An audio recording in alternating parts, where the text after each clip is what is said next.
You're watching The Experience, Comic Culture and Sales, streaming live daily to Facebook, YouTube, Twitch, and Twitter. Hello, how you doing? We're folx Comicrypt. Jason's having a conversation in the background with Duke, who's leaving.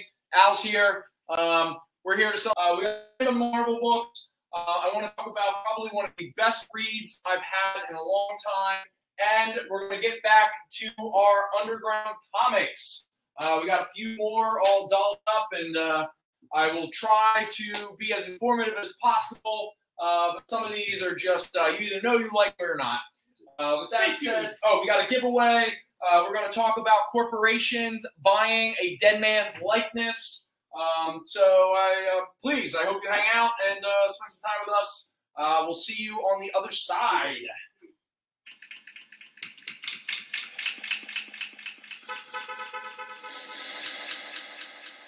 Hello, hello, hello, hello, hello, hello,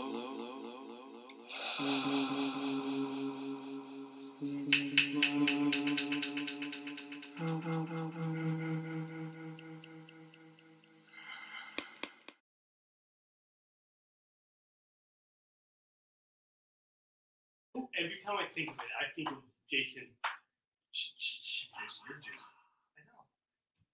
I think of Jason too. No, I do too. Welcome everybody. folx Comicrypt. Brendon, Al, Jason. Hi. It's just the tripod now. We lost Marshall, we lost Duke, but I want to thank Duke and Marshall for hanging out. It's always a pleasure having you fellas with us. For everyone who hung out with us on the local show, it was low key, small little one, but I appreciate. We always appreciate your time, your attention, and of course, if you buy comics, we love it even more. Because you pretty much validate our existence, like what we're doing here. Okay, so I guess let me get back to doing a little bit of business real quick. I try to treat the experience with a little bit more professionalism, which isn't a lot. So I don't know what that says about me. But we are a claim show. Please claim off the area. We'll have the books behind the register under your name. If you are closer to our Jersey shop, we'll obviously send the books over there for you to pick them up. If you need us to ship the books, if you've shopped with us before, we probably have your contact and shipping information. We'll send out the invoices early in the week. But if you are shopping with us for the very first time, we're going to need to get that info from you. And the best way to do that is to email us at fjccshow@gmail.com.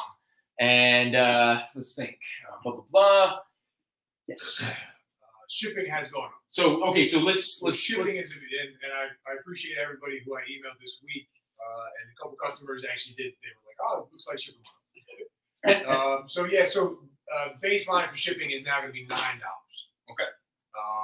Really past that, there's not really much difference, but your base price for one book is going to be 1 to 3 books. Say, buy more books. We're going to start at 9. And we'll go from there. Same thing. It's all going to be very transparent in the emails. We're not looking to gouge anybody, but we got to meet the rising costs of shipping books. Everything's going up. And we're not trying to gouge anybody, like I said. But make it like Amazon delivery. Order more stuff and make it worth your while. There you go. Yeah, but the amount of people who steal Amazon boxes off of your porch has also gone up. If you don't live I'm assuming you don't live in Philadelphia, so it's not going to get stolen. Oh, wait. You think it's only a Philly thing? Oh, no, I know it's not a Philly thing. But, I mean, there are entire social media profiles that are just people's door cameras of people stealing. There are some wild things.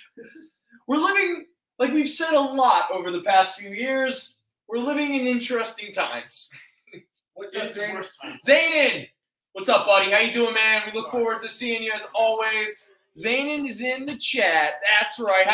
Okay. Thank you, Zaynon, for bringing it up. He made the joke. He's like, oh, it's like a getaway show. And I was like, oh, yeah, like a getaway game. I get it. All right, so let's let you in on what's going on scheduling-wise.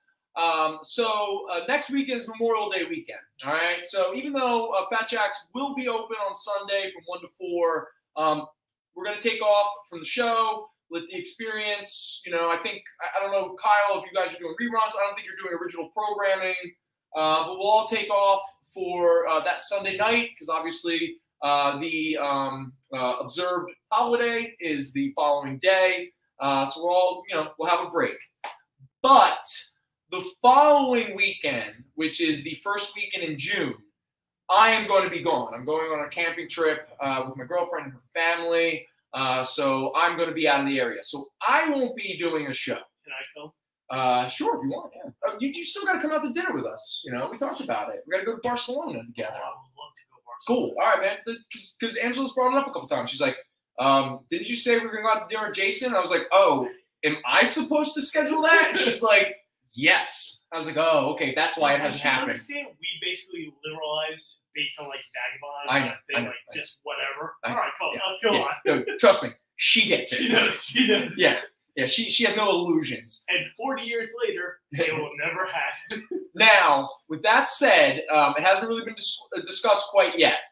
Now, usually, when I don't do the show, for whatever reason, the show doesn't happen. But over the next, probably the next week, Mike, obviously, you know, the god of Fat Jack himself, if he wants to do a show, obviously, it will happen.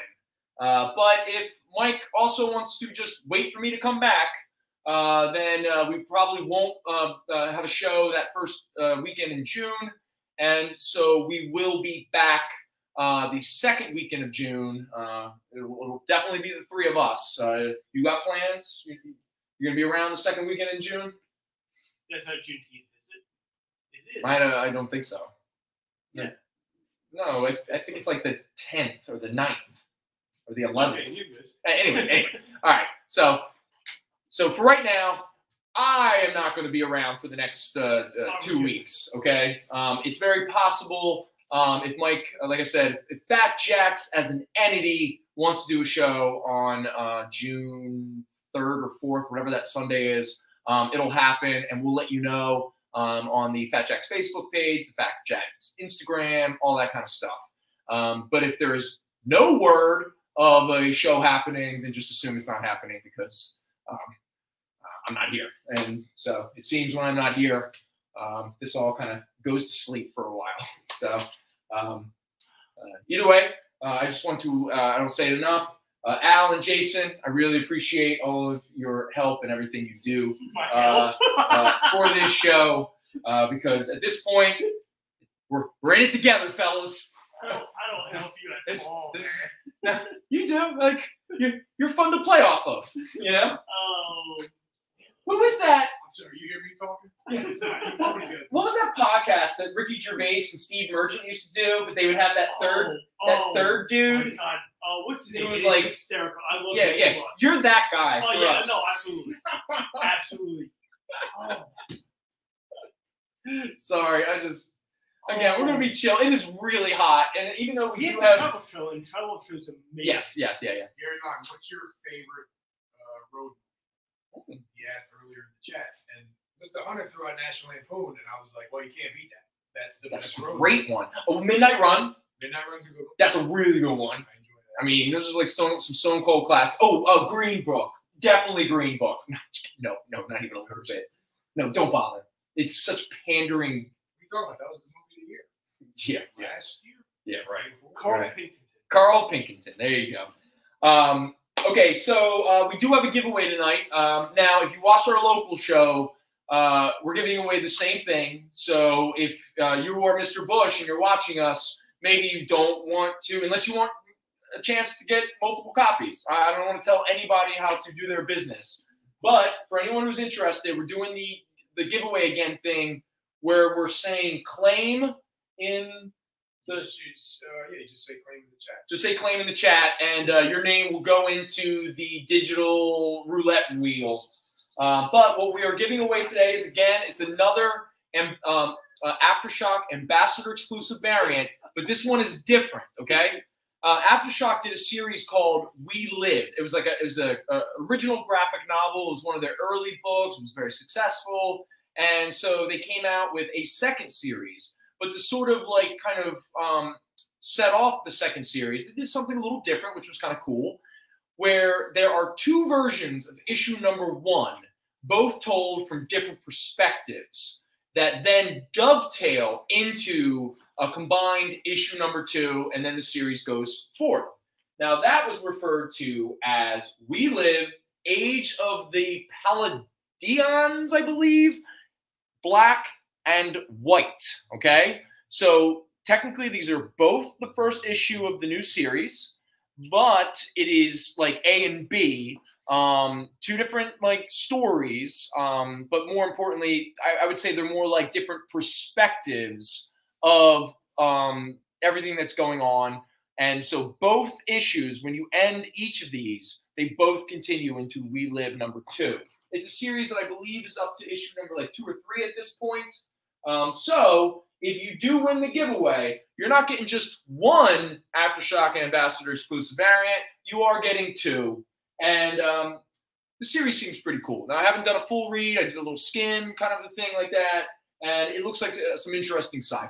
So if you're a big fan of sci-fi and you want to break the Marvel DC mold and check out what some of these smaller publishers who are still kind of getting their feet under them and really kind of taking some shots and seeing what they can do in the market, Aftershock is definitely one of those companies. I would absolutely give them your time. In fact, if anyone is watching now and if you've won any of our Aftershock Ambassador exclusive variants before, if you had an opportunity to read any of them, I'm interested in hearing what people think.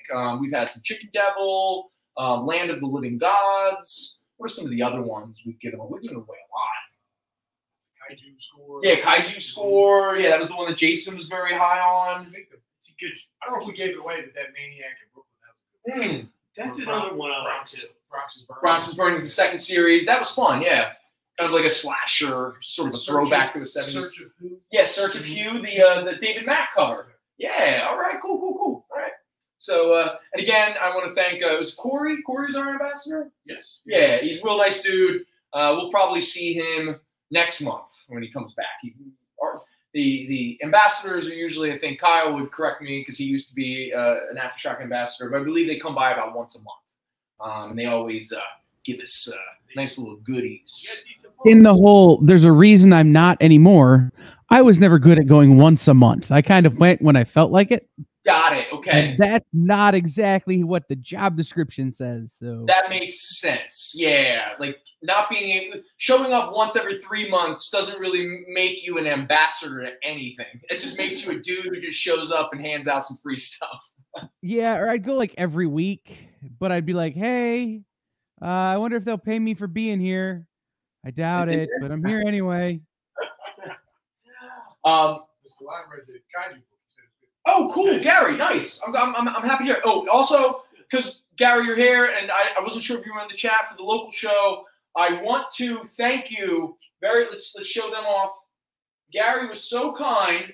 Now, part of it was to also mock us for our love of our space. But Gary shared with us one of his, Gary, if I'm speaking out of turn, let me know, but I'm pretty sure we've talked, one of Gary's all-time favorite series, the 80s Denny O'Neil, Dennis Cohen question series. And here we have issue 3 and issue 6 of that series. Now, one of the main reasons why Gary sent us these 2 issues was, now, Gary, if I'm about to read your letter, if you do not want it read on air, let us know like now, because you did make some good points. I assure you, every word is true. Yeah. And the thing I did like is one of your points, it being number 6, featuring your single favorite panel of the question. It was an excellent panel. It's the one where he pulls his little mask out of his pocket in one panel, moves to him making it, putting it on, and then everything kind of bleeds smoke-wise into this beautiful sort of like profile of the question, and it's excellent. But the main reason Gary sent us those 2 issues was, thank you, Gary, for allowing us to read this, Al plus Brendon.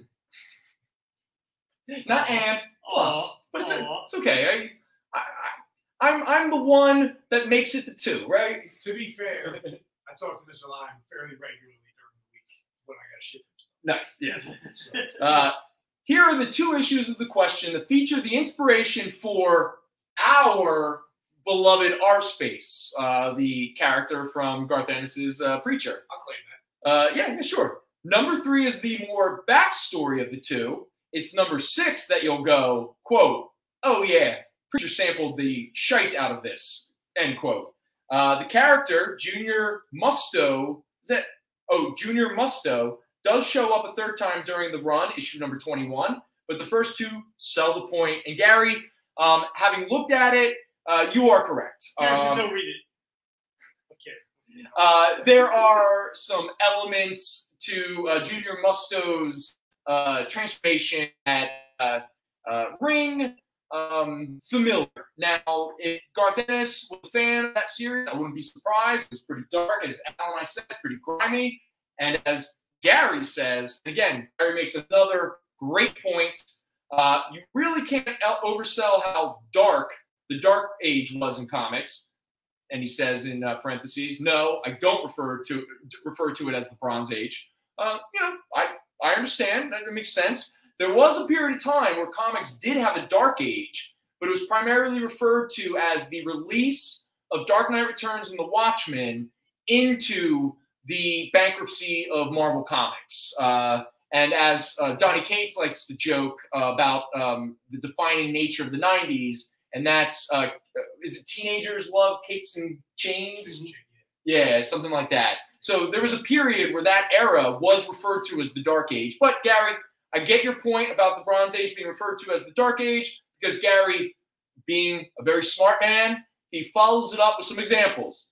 Can you imagine a comic today with racism, political ineptitude, marital servitude, homophobia, and potential death of children, other than a Brubaker trade? And Gary, you're correct. Oh yeah, they shoot my. Never mind. Because yes, we've talked about this openly before and everything like that. The 70s was a great era for comics, not a great era for this country. But again, when people talk about, like, politics shouldn't be in comics, comics shouldn't talk about topical situations and things of that nature. They never did before. Yeah, exactly. They are people who have never read comics, especially coming out of the 70s and early 80s, which tackled pretty much everything that was going on at that time, especially because they were primarily white men, but still, you had a lot of young men who, yes, I'm not going to deny it, probably kind of tended or leaned a little bit more liberal. These were guys that definitely did a lot of psychedelic drugs and smoked a lot of marijuana and were definitely like smart, sort of. No, I just mean in the sense that, these were guys who lived in New York City. They had interesting lives. They weren't just a bunch of dudes. Well traveled? Yeah, yes. Guys like Steve Gerber, Steve Englehart, Don McGregor, Jim Starlin. Living outside the 10-mile radius. Yeah, exactly. Again, someone in the chat could be like, Brendon, you're wrong. That you're too much hyperbole. And hey, I'm open to the fact that I could be wrong. But again, what I love about comics, yes, escapism is important. It's wonderful. But comics are at their best when they really are an art form where you can have an idea in the morning, sit down with a blank piece of paper and a pencil, and pretty much get your idea out. Even if it's stick figures or what have you. If you have something you want to say, express it. Get it out there, especially in this day and age with social media and the internet, where that night, that thing could be in front of people's eyes. You don't have to get it printed. You don't have to go down to Kinko's and print out a bunch of fanzines. You can just have your idea and it's out on the internet quick. All right. And so what I'm getting at is I encourage everyone to filter, like, comics, especially the superhero genre and everything.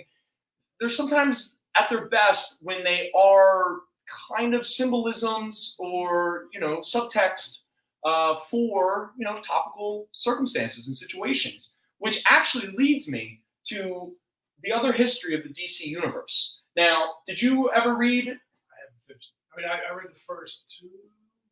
I have them all. I just, Okay. Now, is it a series that you ever read? There's a series I missed. I was going to buy, and the store that I was going to buy it from sold out really quick. Okay. So oh, sorry. No, you're good. No. I grabbed it on. I just kind of flipped it. Like, the first issue sold me on it for sure. Yeah. And I don't buy any DC books.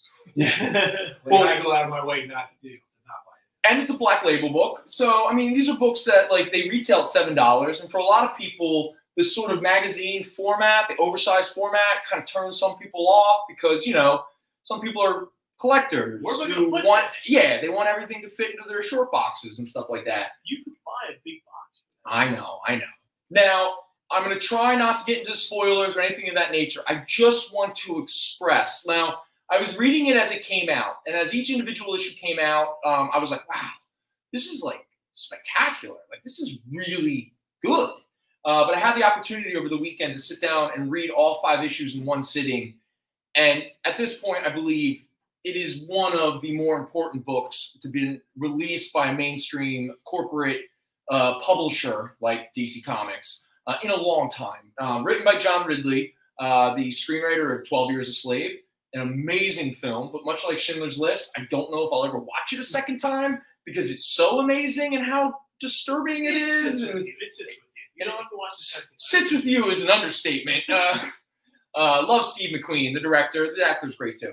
But John Ridley pretty much takes, so you have, in one issue, you got Black Lightning, Jackson Pierce. And then in issue 2, you have Mal Duncan and Bumblebee, 2 characters who were connected to the Teen Titans. Mal Duncan at one point was the second Guardian. The 3rd issue, you have Katana. The 4th issue, you have Renee Montoya / The Question. And in the 5th issue, you have Anissa Pierce, who is the eldest daughter of Black Lightning, who would become Thunder. Now, each of these characters are either of color or female or gay. And pretty much, John Ridley, what is so impressive is the DC continuity and stories that these characters are connected to are all beholden. He doesn't contradict any of that or anything of that nature. But what he does so especially well, he wraps real-world events into sort of being juxtaposing and reflecting what these characters are experiencing in their version of the DC universe. Not Superman's version, not Batman's version, not Hal Jordan's version. So you have things like, obviously, the Civil Rights Movement. You've got what happened with Arthur Ashe, not only in 1976, the Wimbledon singles match, but what happened to Arthur Ashe later during his death. It deals with 9/11, deals with the coming of Reagan. It deals with the rise of the Christian right. It deals with the rise of white supremacy. I mean, it's got to be issue 1 when he talks about Superman coming to visit like the slums, and he was like, and he just hovered above us. Like, yeah, no, absolutely. But having not finished it, what really and again, when there were so many moments reading this book where it brought tears to my eye. I tried to keep my anger down because if anyone who's watched this show, Al and I, when we can get very angry. The world, it upsets us a lot. Now that's not good for our partners or our friends, but it's because we care. So there were many points where I was just blown away, while at the same time, again, being so beautiful and beholden to DC continuity and to the stories that these characters were connected to. But again, always seeing it from their perspective. And if anything else, now I know like some people, they weren't as big of a fan of the 5th issue because they didn't have as much of a relationship with the character of Thunder. But really, the thing that I think a lot of people didn't realize about this 5-issue miniseries is it's not just solo stories that exist in a vacuum. John Ridley is telling a story about America over the last 50 years, pretty much. And when he gets to that 5th issue, where you now have generational trauma, where you're now talking about a daughter of a character who you could say was a cultural civil rights sort of icon and stuff like that. There are, again, how do I say this without like ruining it? Like, there were connections and perspectives of Black Lightning's daughter that made me reevaluate the 1st issue of Black Lightning. Like, it all connects. All of these characters have some kind of connection because, again, in life, nothing is happening in a vacuum. we're all influencing one another. The events of life are influencing us. It's, again, ladies and gentlemen, we're all floating in space together. There is no us versus them. It's just us, you know? And this series really, again, I know some people are going to accuse it of being woke, social justice, all these words. I'm sorry, I'm done with, okay? I just come up with new words because those words now are so derogatory. And I get it. Some people can go so far to the extreme on the left that they pretty much just end up on the right, you know, telling other people how to live their lives. And I'm not completely into that or what have you. But again, yes. Mr. Everett, if you take the whole set, you get 20% off. Well, yeah, okay, so the whole set would be $35 before tax altogether. If you want the whole set, I'm offering it for $28, which is about 20% off, close to 25% off. So after taxes, it'll be just at $30. But again, not only did John Ridley write it, Giuseppe Camuncoli did the art. Plus, you get some really cool covers, variant covers from this artist I'm not very familiar with, this Italian artist. Oh, Giuseppe Camuncoli. Giuseppe Camuncoli. But anyway, what I'm getting at, the series might not be for everybody. I understand, you know, like, but this series was for me, that's for sure. And Al, I know, like, if he finished it, like, it's powerful stuff. And it's the kind of book, if we weren't in a period now where we're banning stuff like Mouse and stuff like that, it's the kind of comic book that I actually think would be wonderful to teach in school. Because again, it deals with, like, America's, like, history with, let's say, how we treat certain groups of people, things of that nature. Like, you better believe in the Katana issue, the imprisonment and concentration camps that this country created during World War II No, they didn't. for Asian Americans, Lies. citizens of this country, Stop. that we threw into concentration camps while taking some of their full-bodied young men and throwing them out into the front lines of World War II, okay? So I know some people don't like the word critical race theory, but one of the biggest problems that, from my perspective in this country, is we have a problem with education and how we talk about our history. Because if we can't be open about even the dark parts of our history, even if they're uncomfortable, then as the cliche says, we are doomed to repeat them. And let's be honest, look around you lately. Look what happened up in Buffalo. We are repeating them over and over again. Now, again, we're here to just sell comics. This isn't, I apologize. I'll get off my high horse. I wanted that moment. The book really moved me this weekend, and I wanted to talk about it. And so that's all I'll say for now. Thank you very much for putting up with that. Hopefully I didn't offend anybody. It's all gone. We'll take a quick break. Okay, Oh, we'll do a break. Did you know that every experience show, including some exclusive content, streams on Twitch? Check it out, twitch.tv/the_EXP. Or just scan that QR code.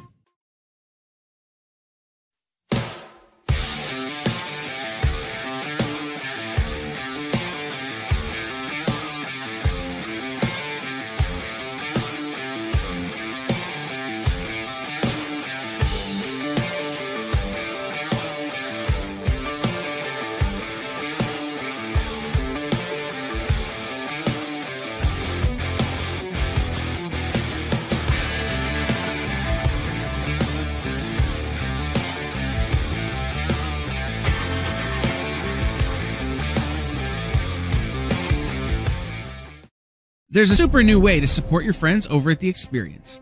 Head over to YouTube and send us a super chat, a super sticker, or a super thanks. We'll be super grateful for your support, and then keep an eye out as we launch membership services over on YouTube. It'll be a great way to get first look access at new content and shows before anybody else. Keep your eyes peeled and make sure you're following us on YouTube. Imagine being at a convention and going to an interview panel that's just for you. No bustling crowds, no hours-long lines, just you, the moderator, and your favorite comic book creators. Well, this is pretty much that.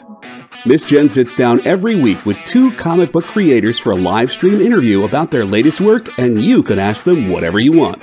It's Talking Shop, Mondays at 5 Eastern on The Experience, Comic Culture and Sales.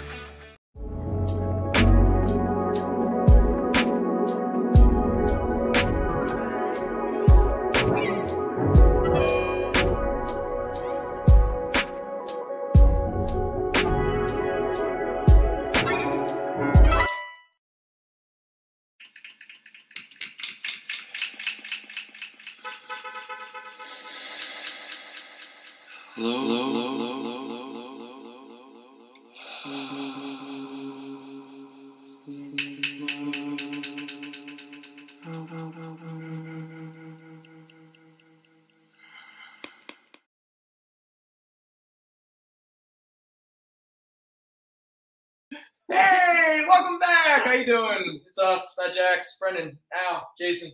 Hi. We're hanging out. Now we're going to talk about some superheroes. Yay! In case Aren't anyone, they all superheroes?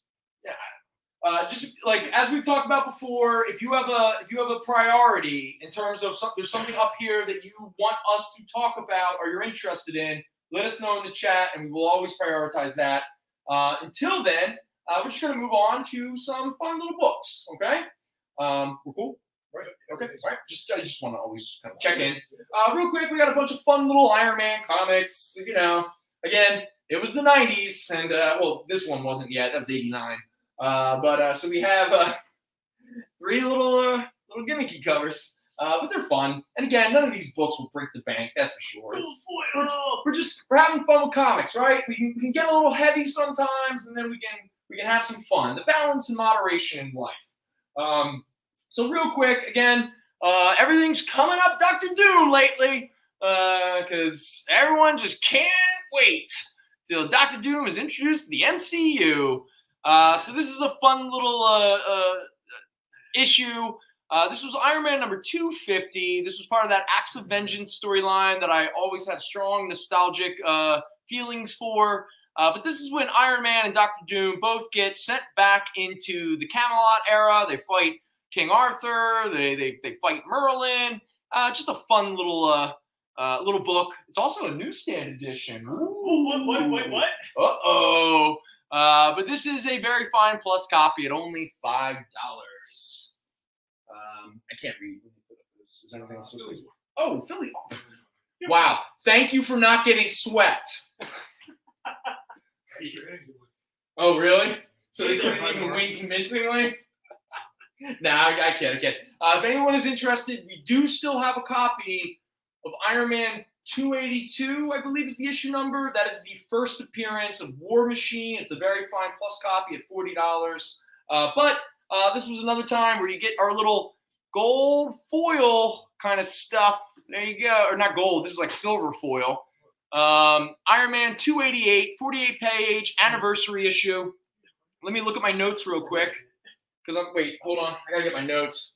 Because I'm pretty sure there's a couple fun little things about the Iron Mans.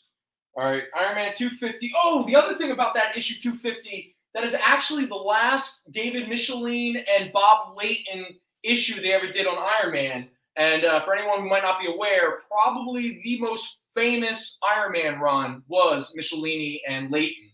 They did the Demon in the Bottle. They did the original Armor Wars. It was when people think of a good Iron Man run, they're usually thinking of Michelini and Layton.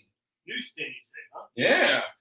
Issue number 288 is actually Iron Man's 350th appearance in comic books.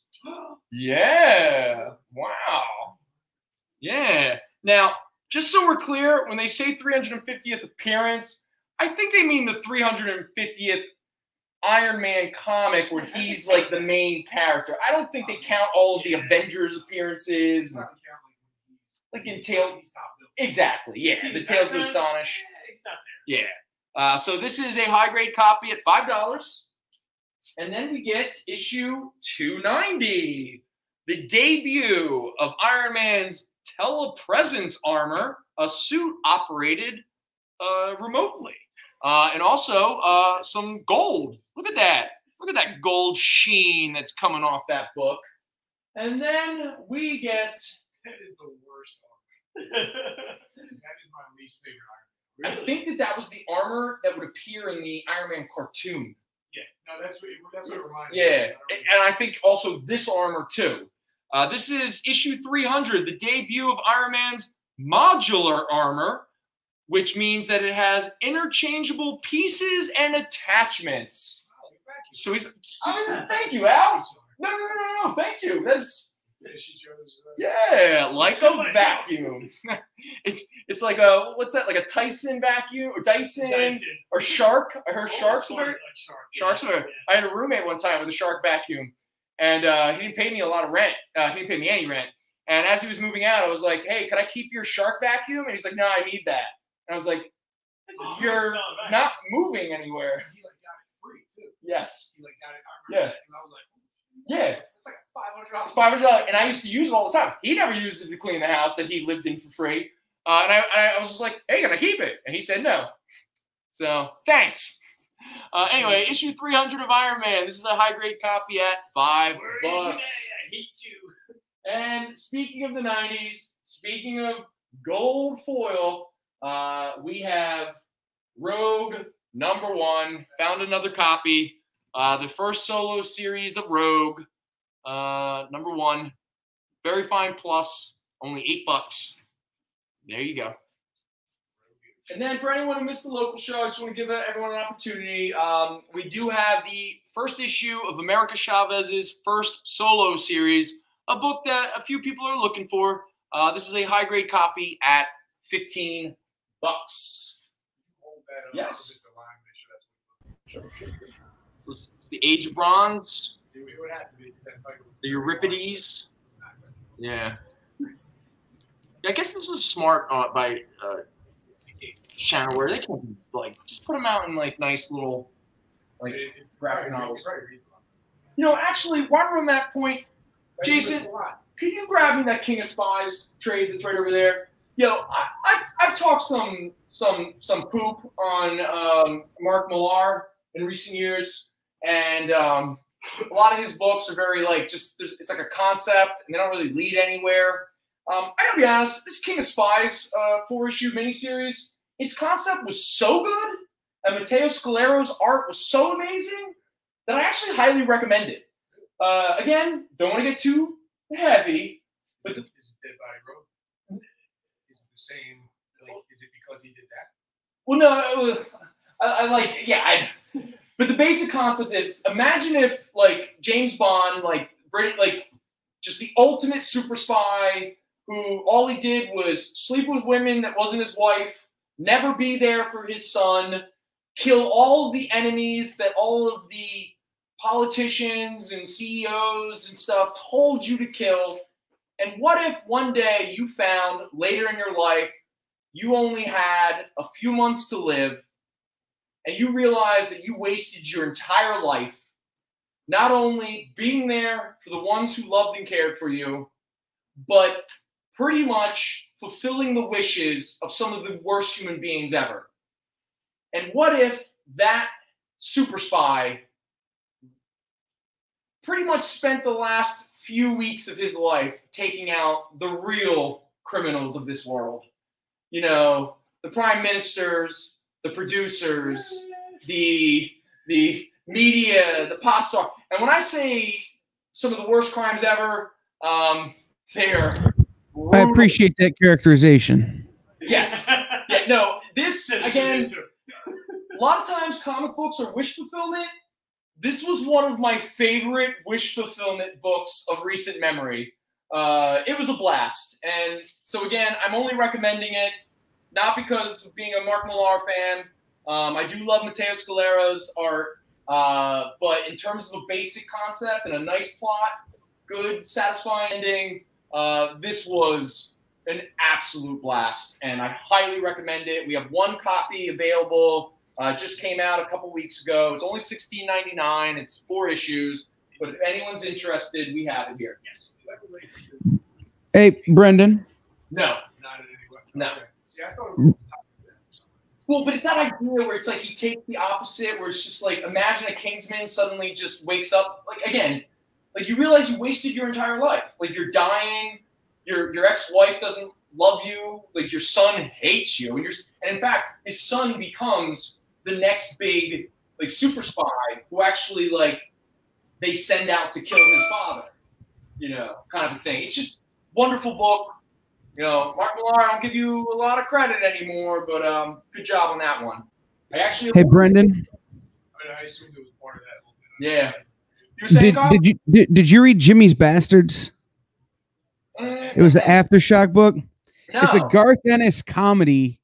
Imagine if half the women James Bond ever slept with, he got pregnant. And those kids grew up to really hate their dad. Okay. And came after him trying to kill him. Okay. I'm into it. So it's a little bit Wacky Racers, a little bit that book. Okay. It's cool. Pretty awesome. But I won't deny the fact. That book is pure wish fulfillment. Think of every awful, and I'm gonna be honest. Millar didn't. Let's say he wasn't subtle of who certain presidents and certain prime ministers and certain Hollywood producers and certain pop stars and certain people. He was not subtle of who he was. Pretty much, the bill of your terrible life has now come due, and it's cool. All right, so. All right. Well, thank you, dude. All right, dude, man. Dude, you'll love the book, man. It's awesome. That's a movie I want to. That's a movie I want to see. I mean, all his stuff pretty much is option. Yeah, immediately. Do you notice Netflix is on the back of it? Yeah. Well, Oh, it's another break time. All right, cool. I Dude, out, man. Like that book was. I was bored.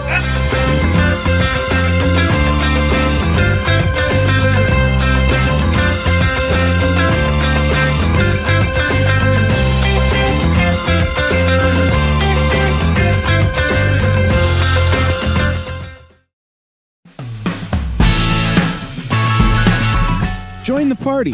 Head over to our link tree to find all the links for everywhere the experience is all the time.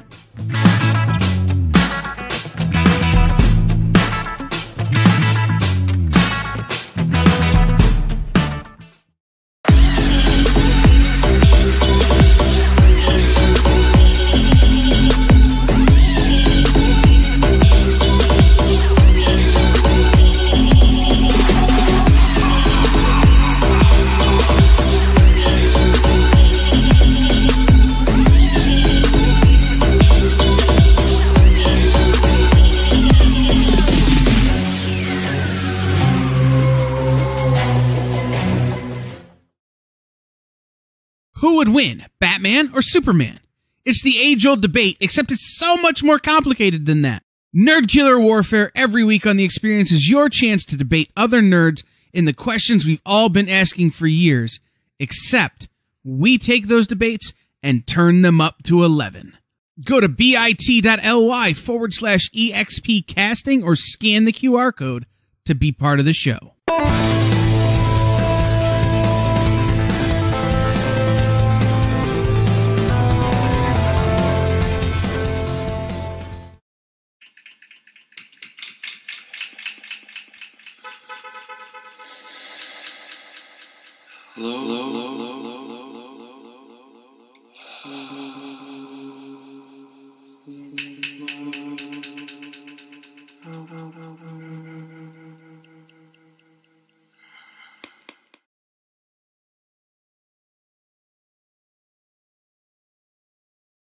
I was like, oh, Jason and I got pretty drunk the night before. Yeah. Yeah. Oh, hey, what's up, everyone? We're back.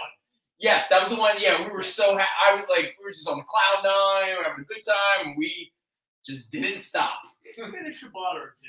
Yeah, we kind of did. All right, now moving on. Let's we've done some superhero stuff. Let's transition with a favorite of mine. I love this is an original graphic novel. It's an anthology So pretty much it's called Bizarro Comics. And what this is pretty much all of like the big alternative, independent, underground writers and artists. They took their turns sort of doing famous DC superhero books. So you get people like, let's see here, Jessica Abel, Kyle Baker, Ivan Brunetti, Eddie Campbell, Dave Cooper, Mark Crilly, Disraelia, Evan Dorkin, Sarah Dyer, Bob Fingerman, Matt Groening. Yeah, that is a Matt Groening cover too. Dean Haspel, Gilbert Hernandez, Dylan Horcox, Chip Kidd, James Kochalka. Who are some of these others? Oh, one of my all-time favorites, Paul Pope, Tony Millionaire, Jeff Smith, Craig Thompson, Jill Thompson, Andy Watson. It's just a great anthology series of alternative underground artists taking their shots at DC characters. Now, this hardcover, it retails for $30, but if anyone's interested in purchasing it tonight, it could be yours for only $20. So there you go. And also, just because someone dared me, we do have Kiss Psycho Circus #1 magazine format. So not only do you get the first 2 or 3 issues of Todd McFarlane's Kiss Psycho Circus, which was actually kind of a fun. Did you ever read that series? I read it when it was the Wizard Hot Book of the Right. Month. Did you ever read the Kiss? Yo, oh my God, they were cool. I was never a big fan of Kiss. No, it's got nothing to do with Kiss. No, I know. That's what was so good about the comic. And that's the thing about like Kiss. Everything back then, I was like, no. Yeah. See, I got turned on by Angel Medina's art, and I like the idea that they took the Kiss sort of like characters, like the Beast, the Starman, the Demon, and they made them like these like cosmic archetypes. Like, and so the comics were more like EC comics. They were all these like moral tales and stuff like that with this awesome Angel Medina art. The art was awesome. And then later when Angel Medina left it, that was the introduction to the comic book world of Clayton Crane. Oh, is that right? Yeah, like the back end of the Kiss Psycho Circus was early Clayton Crane art. I don't want to say it's his first, but it was definitely the one that really brought him to mainstream attention.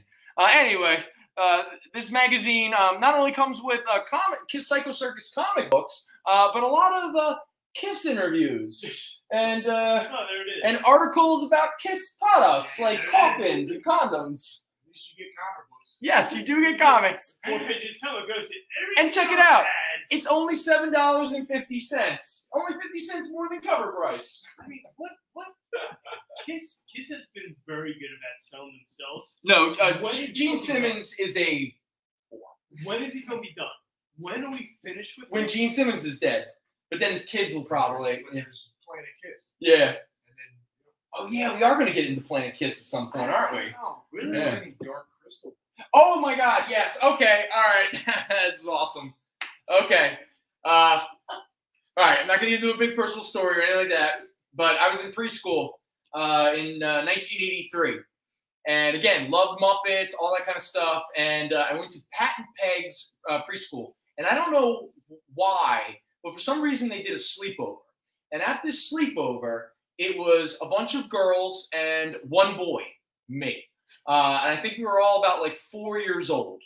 And they thought, well, hey, there's this new this new movie that just came out on video by Jim Henson. Oh, The Muppets. So, of course, we can put this movie on, and these 4-year-olds will just eat it up. Yep. By the time The Dark Crystal was over, there was one person watching it. And you better believe it was this weirdo. One sick human Some being. sick. Every little girl left that room. And I gotta be honest with you, the movie did disturb me. But I couldn't look away. And I rewatched it a few times as an adult, and I have to say, it is spectacular. And it is still disturbing. I feel like the movie's a lot like Pan's Labyrinth, where people are like, "Oh, bring my kids. It's a kid movie." Yeah. It's not. No. It's crazy. So anyway, Marvel Comics in 1983 decided that they were going to do a 2-issue movie adaptation of The Dark Crystal with a lot of Brett Blevins art. And so here we are. We have the complete set of The Dark Crystal, the Jim Henson epic fantasy adventure film official comics adaptation. And for some people, their newsstand. but 1983, I don't even think that was really a thing yet. I'm pretty sure Mike right now is punching his computer. Mike wants to kill me. Anyway, issue 1 and issue 2, they're both very fine, and they're both $4. But again, I stumbled upon these while rooting around the Greg hole, and I couldn't help it. I had to roll them out because whenever I can have a good little 80s nostalgia trip, why not take it? So yeah, so there was the Dark Crystal. So technically speaking, that is the first appearance of the Dark Crystal characters in comic books. And as we know, there have been a lot of Dark Crystal comics of recent years. That's true. So, you know, it is not an intellectual property that doesn't carry some cachet, some weight. You know, did anyone see the Netflix Dark Crystal series? Any good? No. Just not. The movie holds up, and I got to tell you, if you've ever studied magic or esoteric philosophy, if you've ever practiced magic or esoteric kind of activities, the Dark Crystal is really creepy. It is. Jim Henson was on something. Dirty movie.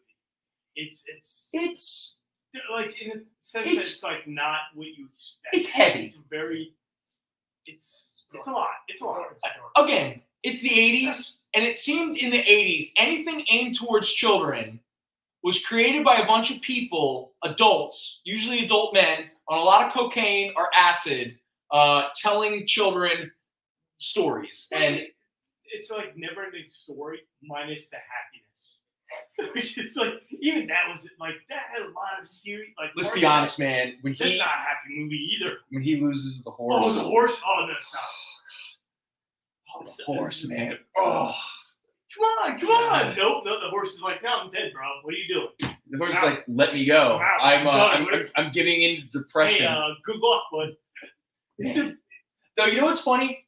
As good as Never Ending Story is, does anyone remember Never Ending Story 2? No, you know what? I've seen it. Have you seen it in recent years? No, so you have like a memory of it like as a kid? I have like vague recollections of Never Ending. Like I haven't seen Never Ending Story since I was probably a child. Yeah. Watch it again. By the way, the father in the original Never Ending Story, F you, Dad. Like, again, you want to talk about some daddy issues? That was a daddy issue movie. That's some big daddy issues. All right. Anyway, so there's our Dark Crystal comics. There we go. All right. So unless there's a priority, no, it's Plink. It's a hand grenade. Plink. Oh. All right. Let's talk about some underground comics. All right. Here's a few that we did not have the opportunity to get to. And in fact, you know what I heard? A lot of people came in after the fact. Our underground comic show got a lot of after the fact views. Is that right? Yeah. Like a couple people came in and specifically said they came in looking to buy underground comics specifically because of that show. Yeah, like dudes were just like, I never knew this stuff existed. I did get a fair amount of people. I mean, I'm not here as much as but a fair amount of people commented on how interesting it was. Cool. And I said, I was like, you know, we didn't sell a ton, but I enjoyed it. Like we had a good time. Yeah. Very interesting for me. Right. I had a blast. It's a learning. It's like there's a lot to it. Well, there's a lot to it, and people don't talk about it as much. The stuff is really starting to kind of disappear because they're not reprinting most of this. Again, that wasn't me trying to be a salesman. Most of this stuff that we try to sell, and the reason why a lot of it upholds a lot of its value, even 12 printings, there are some of these that have 17 printings, and even the 17th printing might cost you as a high grade $15. Now, the first print will cost you $500, you know, and good luck finding that in good condition. In fact, we have a couple Robert Crumbs that, like, they're little, so they're hard to put out. Where are you? Oh, here we go. Okay, so let's start with the Robert Crumbs. Now, I got to be careful with the kind of language we use because some of these are. This guy's name is Robert Crumb. Okay, so first up, we actually have a first print of one of the earliest Robert Crumbs comics and stories. This is from April 1964. It's a #1, okay? It even has the 35 cents in pencil written in the top right-hand corner from some head shop owner or some, because again, comic book shops did not exist in 1964. This stuff was being sold at colleges, head shops, out of people's, trunks. It was all DIY. Yeah, at rock concerts, things of that nature. Discotheques. Yeah, discotheque. So even this Robert Crumb's Comics and Stories, April from #1 from April 1964. Now, this is what I graded it at a VG minus. Okay, because it's dirty. It's got a couple stains on it. But the funny thing is, I graded it a VG minus, and I priced it at $18. I saw copies worse than this selling on eBay for like $50, $60. So high grade copies of this, which I don't think really exist, are like a few $100s. So thankfully this one isn't too dirty, even though it kind of is. The interior is dirty. No, the interiors are... Story. No, because this is the period. This is post Robert Crumb's brown acid trip. And if you're not familiar with Robert Crumb, so through the 50s, Robert Crumb was primarily drawing Hallmark cards, things of that nature. Well, back in, I believe it was 1962, they were he and his wife at the time were at a party, and they gave them what Robert Crumb refers to as the brown acid. And Robert Crumb had, now at the time, he had a little bit of acid prior to this, but like didn't really do a full dose, kind of like was a little nervous, a little scared. But finally he was just like, you know what, screw it. I'm with my wife. Let's just take it. And as Robert Crumb said it, it was like something shattered in his brain and his entire id and subconscious just spilled out. And from this point forward, Robert Crumb would become the infamous Robert Crumb, like filtering all of his love for Disney cartoons, all of his love for Fleischer cartoons, all of his weird sexual fetishes and hang-ups. And again, I want to reiterate, with a lot of these underground artists, they attempted to do a lot of satire in regards to our culture, specifically our culture's relationship with racism. Now, I do want to acknowledge the fact that just because they had good intentions at heart and they were trying their best to do satire of racism, some of their satire, let's just say, feels racist. Okay, we kind of all like, it's questionable. It's questionable. It's a product. It's a product of its time. It's kind of like, again, it's like Jello Biafra with the Dead Kennedys, where some punk artists thought that they were going to help a certain demographic of people take back a certain word, and so they use that word a lot. What word? You know what word I'm talking about. Patti Smith literally has a song called Rock and Roll Something, and Marilyn Manson does a cover of it, and I'm pretty sure he wasn't being satirical. I would say it's more like Kevin Smith in the second Clerks movie. Okay. All right. So he's trying to take back the phrase. Okay, sure. Nobody saw that. So yeah, Really? yeah. Though I will say this: Rosario Dawson dancing to is it what was the song? Jackson 5. Yes. Oh man, if I wasn't already in love with her. I tried to watch that a month ago. Mhm. I didn't make that scene. Really? Yeah, I wasn't. It wasn't. There's only two things I like about that: the Talking Heads song and Yeah. Rosario Dawson dancing to Jackson 5. Yeah. It doesn't have the same. It's Nah. You just have to sit here and stare at it. Yeah. All right, so here we go. This is one of the earliest Robert Crumb underground comic, okay? Robert Crumb, obviously, as an artist, was pretty established as a greeting card artist and all that kind of stuff. But this is one of his earliest underground comics. And we have another one of his earliest underground comics. And let me just, because I have to be a little careful about how I kind of talk about these books, because they are they're they're different. So excuse me a moment. I just got to check my notes. Just make sure. Okay. All right. So next up is, okay, I can't show this cover. Like I can't, right? I mean, you can look it up. Do you have a lot of tape and the names? The names got to be covered up. You could. You think I could? The names got to be covered I up. don't think you can. No. All right. I was just saying you could probably say the name of it, but not sure. No, I can definitely say the name. All right. So how about this? Okay. I don't know if it's a first or second print. Like, I did so much research, and no one can decide what separates a first from a second print, okay? So I wrote second print, and I priced it as if it was a second print, just to be fair. But even as a second print, this book has a lot of value. So it's a fine minus at $30. God damn it, this cover. How many hands do you have? Okay, it's called Jizz Comics. Just put your hand over. Oh, no, you have to put your hand over Everything. Because, Listen, you don't know what's going on. listen, Just the word's fine. The word's fine. In context, it's bad. You can even put it up the middle just so that she's not top. No. Okay. Well, she could be like, it's milk, right? I mean, it's not, yeah. How about this? If you're interested, go online right now and look up, and when I say look up Jizz Comics, immediately put Robert Crumb, okay? Is Jizz something?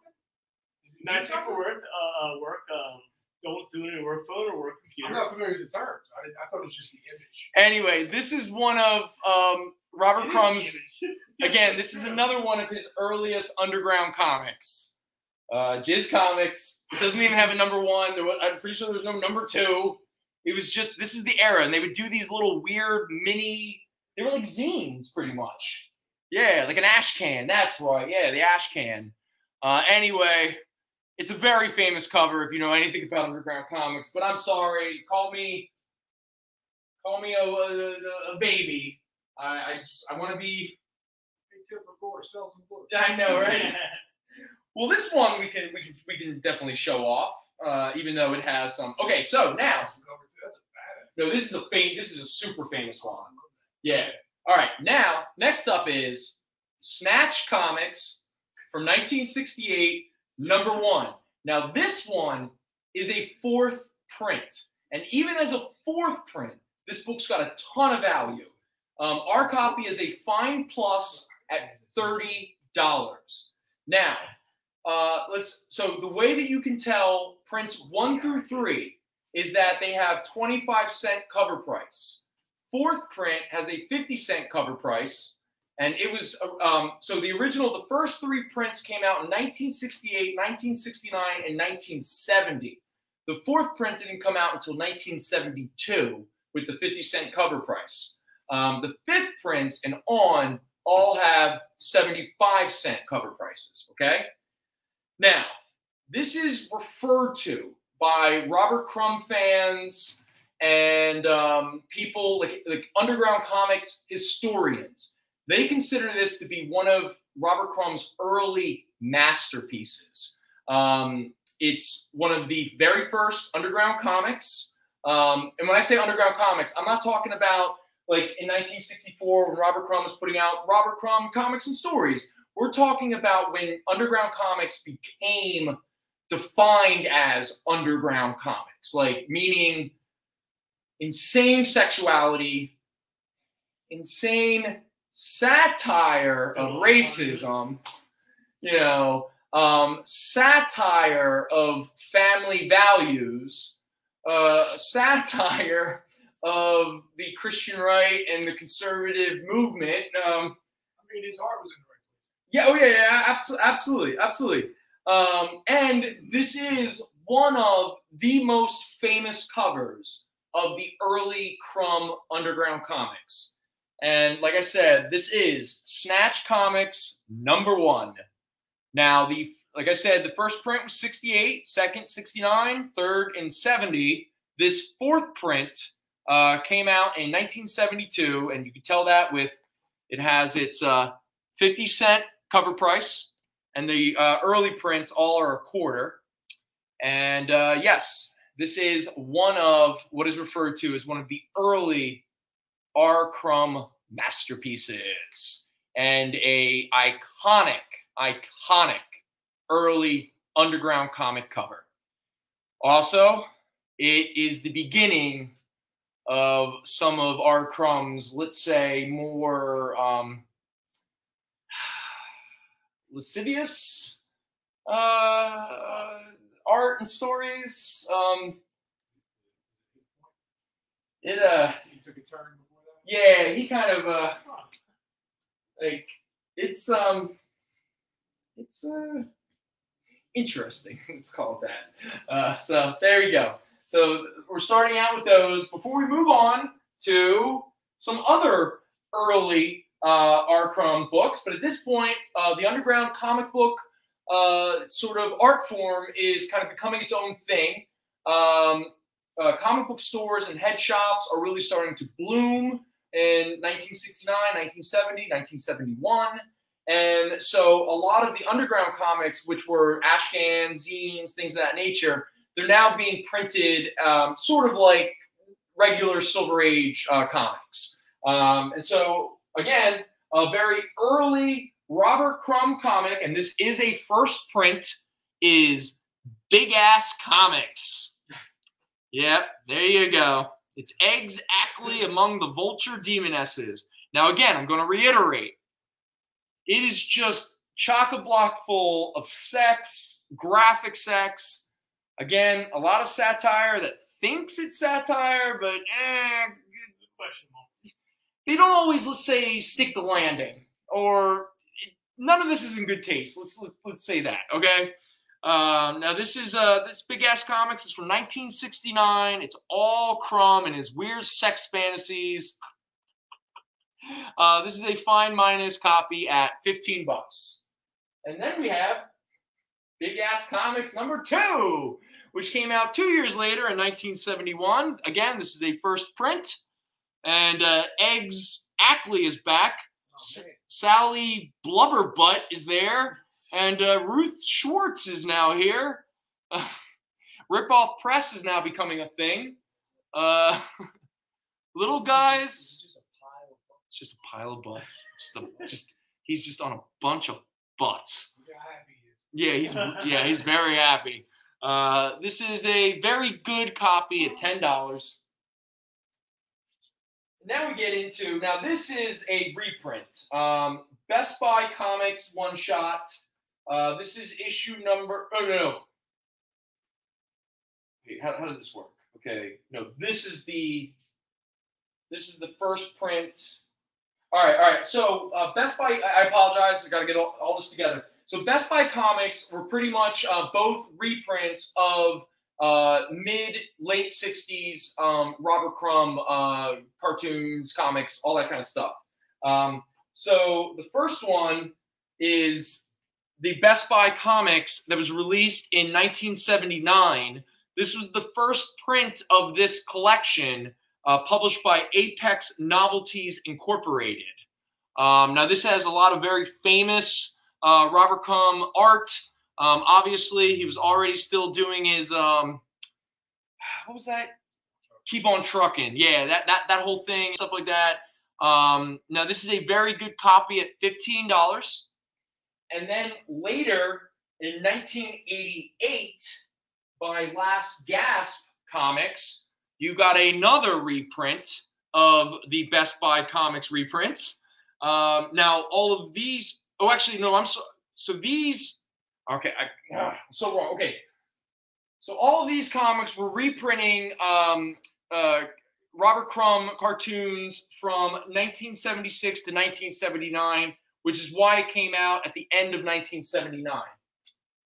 This is the 1988 reprint of that still collects the 1976 to 1979 Robert Crumb drawings. This is a very fine minus at only $8. All right, so that's what those are. Okay.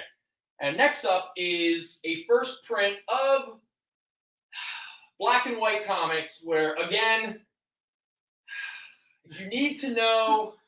Heavy size. Like it's just, around. like, I don't. Heavy size. Look at the black man. Oh, wow. No, Yeah, like, I mean, but that's how he did it sometimes. No, that's how he did it all the time. And in his defense, and people who knew him at the time, and they would always say, no, that was him mocking the old cartoons, the old Song of the South. You don't defend that. He did. That's it. I know. People that are buying it know why they're buying it. It's not. We're not. Yeah, we're not condoning it, or Okay, so anyway, this is black and white comics. This is a first print from 1973. It's an all Robert Crumb. It's him just being his weird ass self. Now, again, this is another very famous Robert Crumb book, and it is a first print. So even as a VG, we're selling it here for $18. And I got to be honest with you, it sounds like I'm running a scam on you. I really priced all these books a lot lower than what they really go for, because I'm not sure what kind of audience we have for a lot of this stuff. It's such a unique. No, but they're not racist books. No. Like, that's yeah. the thing. Like, that's why it's hard. Because but in this day and age, where people are so literal, and there's a lack of satire, there's a lack of context, there's a lack of historical context. I don't need it. I don't need to read the history. I just know what it is. Okay. I'm just, yeah. All right. Again, anyone who thinks that we're a bunch of a-holes, look at us. We're sensitive to people's, reaction. down here, he calls a-holes to our face, jerk. And then we say, thank you, sorry. What did I write down about Choice Meats comics? Choice Meats. Shoot. Man, I gotta keep these. Did I write anything down about this? I swore I did. Shoot. All right, I'm really bad at this. All right, Choice Meats Comics. It's a second print. It's a mid-grade copy. It's $10. It's definitely very adults only. It's not anything to do with Robert Crumb. It's just yeah, I know. It's an infamous underground comic. It's early Adam's Apple Distributing Company. God, the amount of weirdo companies that popped up trying to sell these books were crazy. What are the companies now? Like, I want to know. None of them exist anymore. Where the producers are and everything. Like, what are they doing? All lawyers and shit. I don't know. All right, we did our cherries. There's nothing too much about Dirty Laundry, except it's Robert Crumb and his wife doing some comics together. This would have been in the early 80s. This is a fine minus copy at $8. So again, this was a series that Robert and Aline did, where he would draw most of it, but whenever Aline was in the book, she would draw herself. So just so you know, that is not an R. Crumb drawing. Everything else is. That is actually illustrated by his wife at the time. Fine minus at $8. Now, this is a famous underground comic. This was the San Francisco comic book series. This is issue number 3. Obviously, that is a famous Robert Crumb cover. There's a bunch of Robert Crumb in there, and there's a lot of other underground artists at the time and everything like that. Now, again, this is a first print, so even as a good plus, like, I priced it at $25, but copies were selling for double that. But again, I don't know what kind of audience or market we have for all this, so let me not get greedy about it. And but again, that is another famous Robert Crumb image. This was a series that was being published at the time out of Berkeley. That's why it was referred to as San Francisco Comic Book. And yes, it is adults only. Trust me, all of these are adults only. But that is a good plus copy at $25. Again, everyth's complete, all that kind of stuff. It just has a lot of wear and tear. That's it. And when I say tear, I'm not saying actual tears. Just it's old. It's old. Right? Dirty Laundry. Yeah. There you go. Hey, Zayn, are you claiming Dirty Laundry, or were you responding to a question or comment Brendon made? I'm not sure. But yeah, these are very strange. All right, next up. He's got a type. Hey, our girl has a big wiener.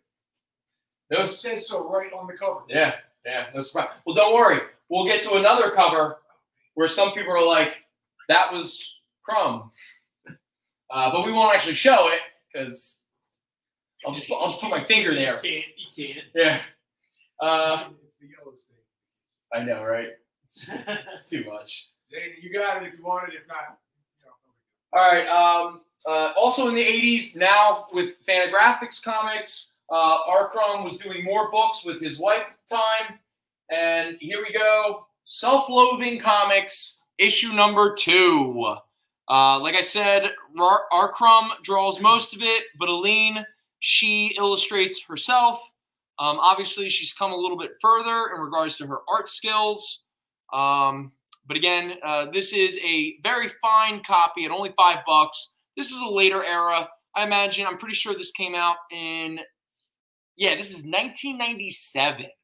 All right, so this is around when the Crumb movie, the documentary, came out. This would have been, so he was publishing Self-Loathing Comics around the time with his wife when the Terry Swigoff documentary Crumb came out. And again, like we said on a few weeks ago when we did the Underground show, if you've never seen Crumb, I can only highly recommend it. It's brilliant. All right. Let's stick with the Crumb for a little bit here. And let's do XYZ Comics. All right, here we go. Now, this is another first print. This is a mid-grade copy at $25. Now, this is one of the early kitchen sink enterprises, or kitchen sink publishing, kitchen sink press. But this is one of the first kitchen sink published Robert Crumb comics. XYZ Comics, first print, mid-grade copy, $25. And again, you don't need me to tell you what happens in an R. Crumb comic book. Now, here's another one I'm going to pull out, but I got to be careful of how I show the cover. So I'll tell you about it before I show it. All right. So it was called Your High Tone Comics from 1971. It's a second print. It's a fine minus at $8. And in it, you get the first appearance of Pete the Plumber, the first appearance of Horny Harriet Hot Pants, and an early Mr. Natural appearance. Okay, let's hold on. I gotta be careful how I okay.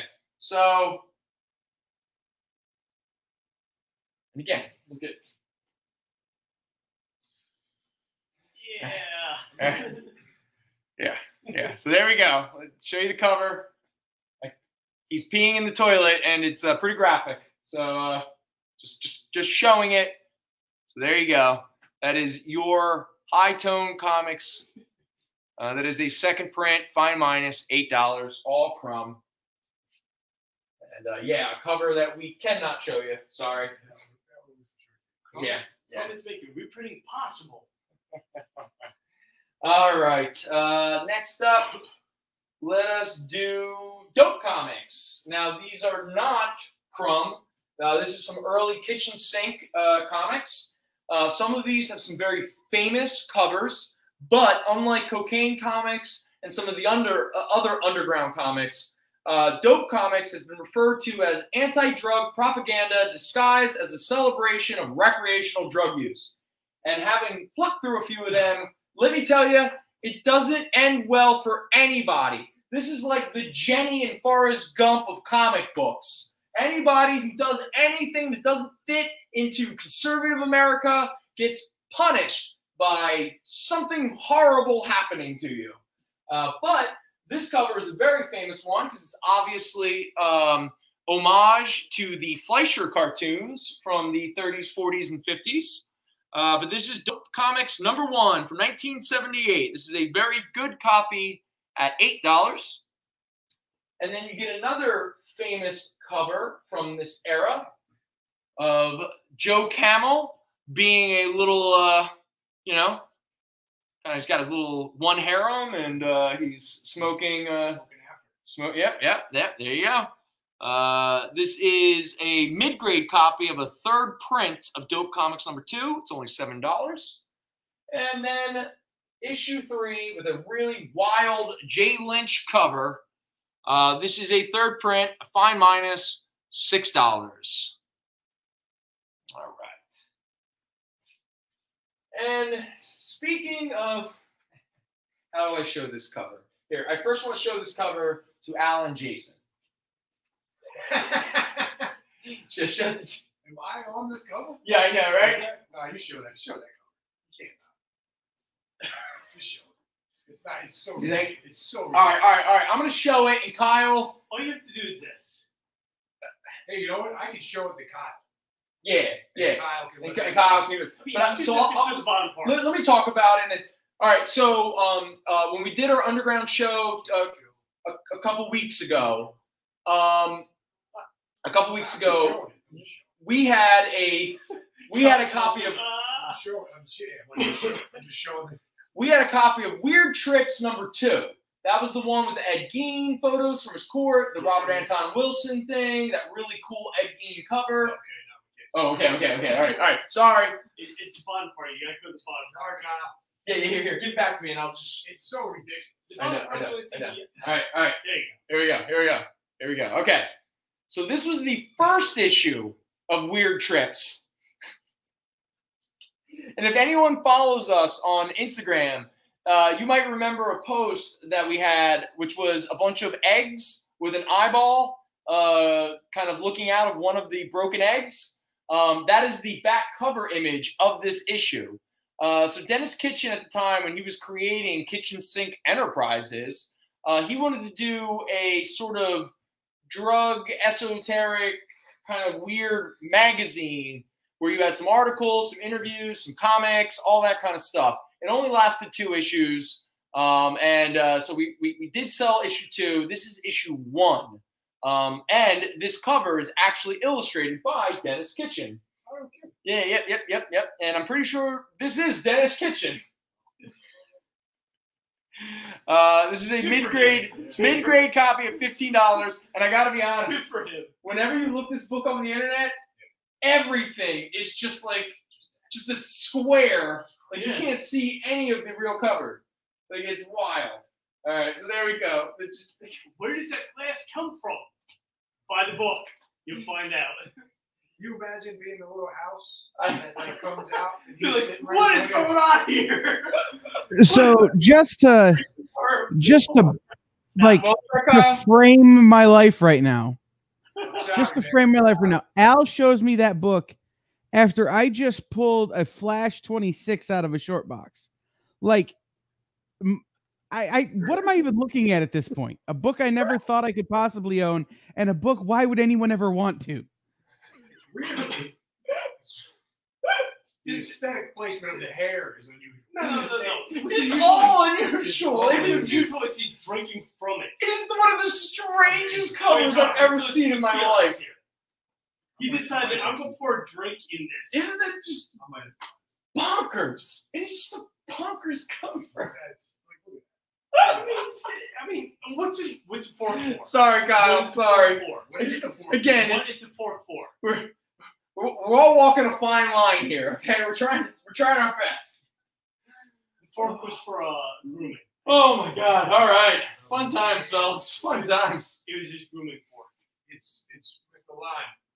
I'll send you a picture. Gary, we'll send you a photo, dude.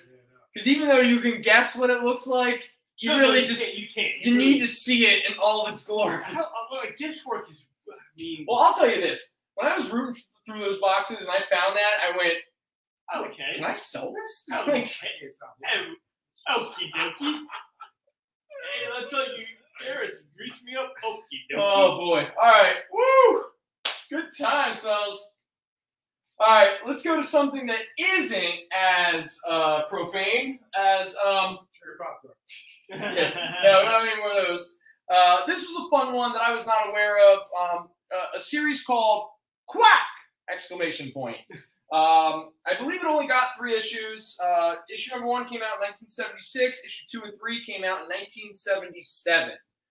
Issue number 1 is a fine plus at $10. Issue number 2 and 3 are both very fines at $10. And I'll pretty much tell you who is in this series. And to say that some of these artists and creators weren't giving the middle finger to Marvel is an understatement. So here we go. Quack number 1. Anyone recognize that character? No. And that cover is done by Frank Brunner. That's an awesome book. Isn't it cool? Yeah. Frank Brunner also does. All right, so here are all of the creators and artists in this issue. You ready? So not only do you get Frank Brunner, I'll throw two out there that most people might not. Scott Shaw, Michael T. Gilbert, he's the one who created Mr. Monster. Mark Evanier, he's the one who worked with Sergio Aragones on almost everything. He was an assistant to Jack Kirby. He writes great comic history books. Wonderful dude. But not only do you get Frank Brunner, but you get two artists doing funny animal satire issues. And these are very adult, by the way. I'm just throwing that out there. Maybe not Robert Crumb adult, maybe not the cover of Weird Trips adult, but they're still pretty adult. And those two artists working in this issue is Howard Chaykin and Dave Stevens, both doing adult funny animal stories. Yeah, like you will not recognize their art because they're obviously doing like throwback funny animal art style, like Dell Comics kind of stuff, while telling really, really hardcore satire, not just sexuality, political, cultural. They were having a field day. All right, so that is the Quack number 1, Fine Plus, $10. And then we get Quack number 2. Now this one has Ken Macklin, Scott Shaw, Alan Cooperberg, Michael T. Gilbert, Steve Laiola, and Sergio Aragones. Yeah. That's from 1977. Very fine. $10. And the last one we have. There we go. And this is a Dave Sim cover. This cover with where they're about to kill Howard the Duck. So in issue number 3 from 1977, very fine, $10. Ken Macklin, Scott Shaw, Ted Richards, Michael T. Gilbert, Steve Laiola, and Dave Sim of Cerebus fame. All right. Pretty cool. So it only went 3 issues? I'm pretty sure it only went 3, maybe 4, but it didn't last long. You know what it was born out of? What was that sci-fi fantasy series, Starstruck? We tried to Starstruck. Yeah, it's the same. It was that same publisher. All the people who kind of like worked on Starstruck kind of worked a little bit on these, but again, they were mocking funny animal, books and stuff like that. That was primarily what they were kind of doing. And if anything else, that book's worth the Frank Brunner cover alone. That's a great one. Good choice, Zane. Yeah. Oh, Zaning. Cheers, buddy. What? I know you got. Hey, What happened? you missed out. I'm sorry, man. You gotta type it up. There's issue 2 and 3. It's comics, man. You got them fast. Yeah, man. Come on. Man. Stop snapping fingers, all right? Relax. It's just about time for a break. Oh, it's break time? All right, it's break time. I got to go to the bathroom.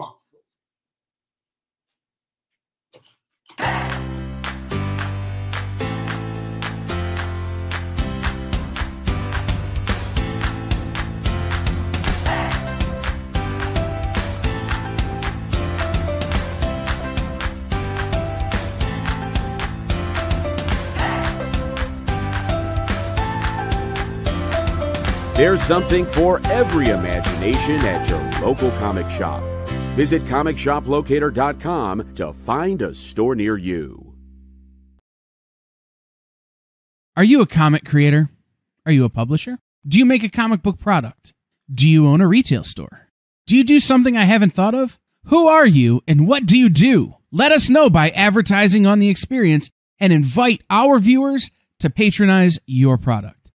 Message the EXP on social media or email us _EXP@yahoo.com for more details. Comic Collectibles is a pretty straightforward show.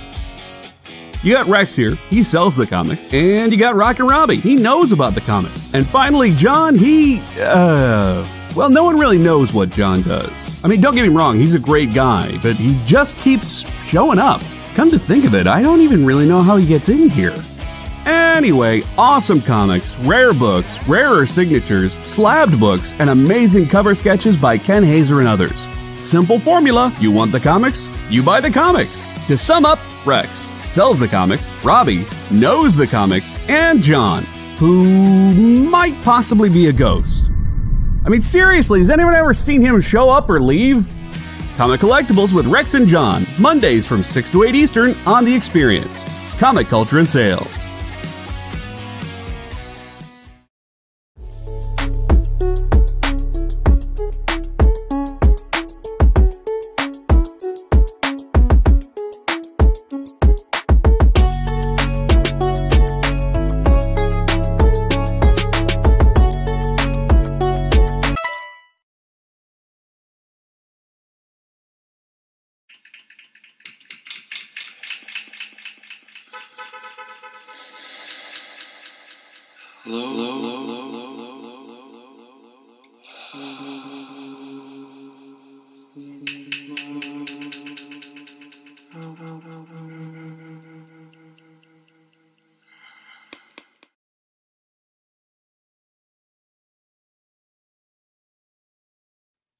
Hey, we're back. All right, cool. So let's finish off some of our underground comics, and then we'll do some superhero stuff, and then we'll wrap it up for the night. All right, so where did I put my notes? So here they are. All right, so boom, boom, boom, boom. Here are from Eros Comics, who is most famous for putting out pornography. They did a 3-issue series called Id. Robert Crumb did a lot of work for them, and all of the covers are Robert Crumb covers. So here is issue number 1, Rip the Lid Off the Id. Okay, all right. Okay, don't read the words. Even though, you know, there is a weird monster sitting on a butt, I bet people will be more offended by the curse words. But anyway, this is a fine minus copy of $10, and yes, it's all very profane, hardcore, adult-only sex satire. Here's issue number 2, another Robert Crumb cover. And again, he does a lot in the interiors. This is a fine minus at $18. And then the last one we have, and probably says so much about Robert Crumb. Take a look at that cover. Id number 3. That is a fine copy at $10. And yeah. God, the symbolism. Like the symbolism in that cover. Look at everything that's in the cover. Like you see the dangling like crucifix off her foot, and the pickle. He looks really good. Yeah, yeah. He made himself look very handsome. Yeah, the pickle really really brings it home. That is a quote to have a quote. The chest placement. I think that you could refer to that as a bondage cover. I think if nothing else. Yes, it falls into the bondage cover, niche. So if anyone's out there looking for bondage covers, we got one. No, that's for sure. And then we got the R. Crumb Classic. Over 150,000 of them sold, but we only have the 15th print. It is homegrown. This is a fine plus copy at only $5. But again, you get the Snoid from Shebogan, you get Kilroy, you get Mary Jane, and yes, you get, it's supposed to be satire, but man, does it not translate well in 2022, Angel McFood. 15th print, fine plus, $5. And then we get Harold Head. Now, Harold Head was a character by Rand Holmes, who became more of a bit of a 70s underground comic artist. And in a bunch of like kitchen sink comics, anthology series and stuff like that, there was this sort of bohemian character called Harold Head, H-E-D-D, that he was a reoccurring character, sort of like how the fabulous Furry Freak Brothers were before they got their own series. They would just pop up in other underground comics, you know, as their, their piece towards whatever, you know, the underground zine would be or what have you. Well, at one point in, did I write anything down? Like, what years were these from? I didn't write anything down. Man, I'm not good at this. Anyway, they took the Harold Head character and they gave him his first miniseries, a 2-issue miniseries called Harold Head in Hitler's Cocaine. Yep, there we go. Yep, satire. Still satire. And we're in the 70s now with the punks, and everyone thought that what's the best way to upset your parents? Pretend that you like Nazi imagery and mention Hitler a lot. But what happened is a lot of people didn't know it was satire and thought that they found like-minded individuals, and they kind of took this stuff a little too seriously, which led to the world we're living in now. So I'm not going to get into it, you know. Yeah. You know, but here is the original Harold Head 2-issue Hitler's Cocaine. Yes, it's an sort of a Indiana Jones adventure story about finding Hitler's last stash of cocaine from his bunker. This is a mid-grade copy at $6 for issue number 1. And then we have a mid-grade copy of number 2 for $6. The cops above, the sharks below. Harold Head rescues. It is literally like the neo-Nazi Goonies. Except again, I want to reiterate, the Goonies are better. this is supposed to be a joke. This is not supposed to be supporting. That's going to be like some douchebag in like 10 years. It's going to be like, yeah, let's do a new Goonies movie with neo-Nazi Goonies. Yeah, where we find Hitler's cocaine. Man, you ever hear that myth of Hitler's last stash of cocaine? What is Data? What's Data? Not Data. What's his The Star Trek character? No, what's his name? Shout out to Dave if he's watching. No. No, the actor is in the amazing film Everywhere, like Everyone, Everywhere, All at Once. That movie, Gary, man. Again, I know we've already said this in the show before, but if you haven't seen the new Daniels movie, Everyone, Everywhere, All at Once, or Everywhere, Everyone, All at Once, No, I think brilliant. he did. Correct me if I'm wrong. He commented when you mentioned it last time. Yeah, love it, love it, love it. It's amazing. Also, go see The Northman.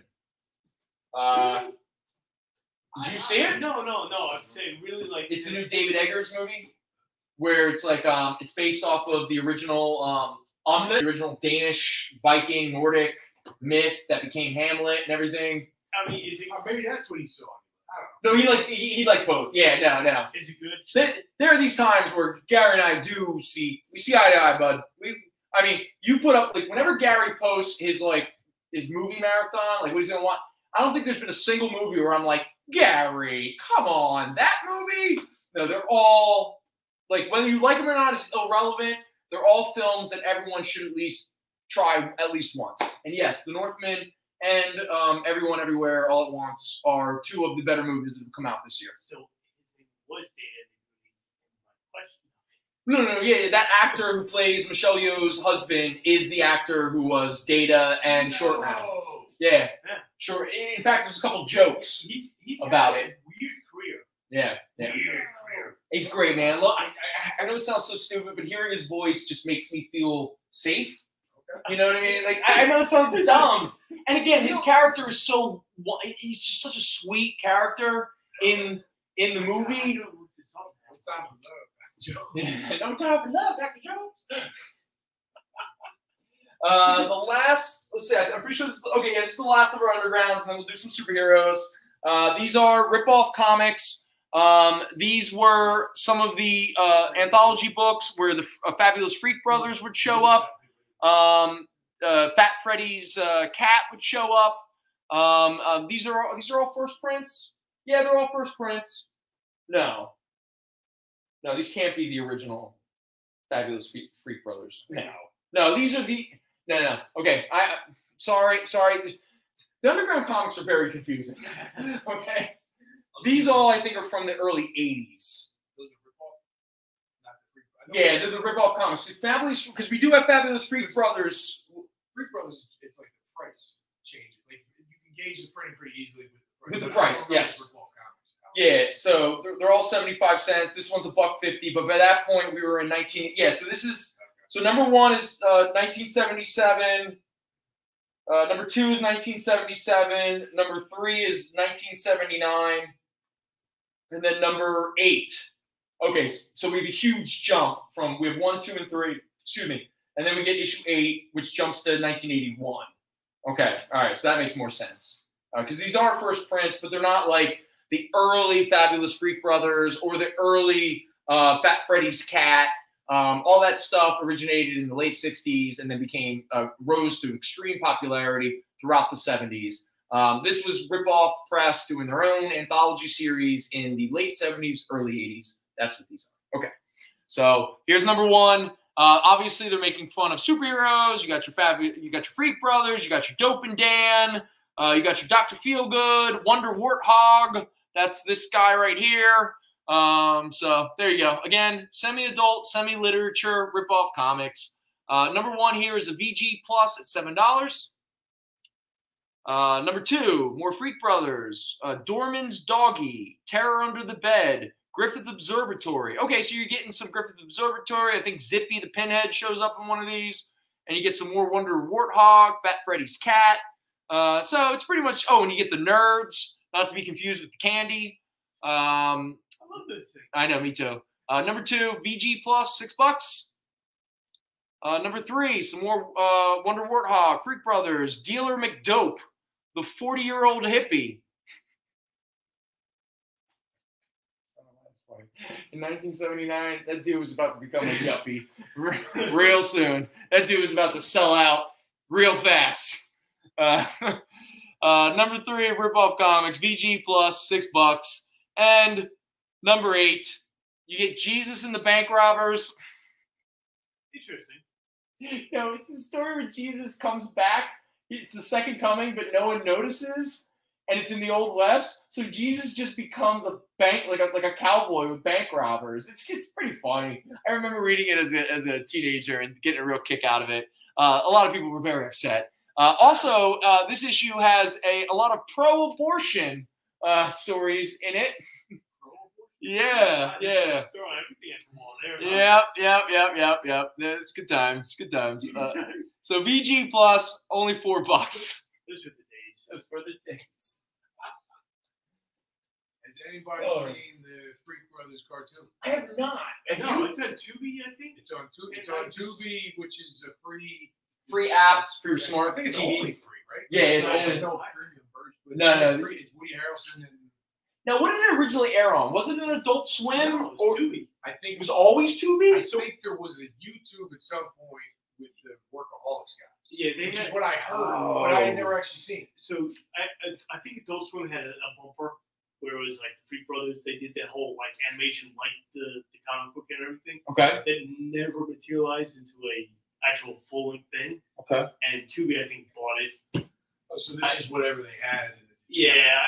So Adult Swim does a lot of like buy up these small things and do like little promos, right? And never like put them in fruition kind of thing. Okay. Because it's still Cartoon Network going to, and that's a whole other thing. What's wrong? Last break.